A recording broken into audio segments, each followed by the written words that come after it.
Kabid Propam Polda Gorontalo, Kombes Pol Ari Kartika Bhakti, SIK bersama personal Propam melaksanakan kegiatan pengecekan senjata api dinas yang dipegang oleh anggota Polri, bertempat di lapangan apel Mapolda Gorontalo, Senin 9 Maret 2026. Kegiatan tersebut turut didampingi oleh Karo Logistik Polda Gorontalo Kombes Pol Gunarko, SIK MC bersama personal logistik Polda Gorontalo. Pengecekan ini dilaksanakan sebagai tindak lanjut perintah Kapolda Gorontalo terkait pengawasan penggunaan senjata api dinas oleh personel Polri.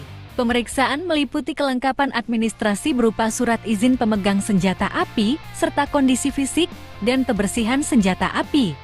Kabid Propam Polda Gorontalo menyampaikan bahwa kegiatan ini bertujuan untuk memastikan setiap personal yang memegang senjata api dinas tetap mematuhi standar operasional prosedur SOP yang berlaku, serta meningkatkan kedisiplinan dan tanggung jawab dalam penggunaan senjata api.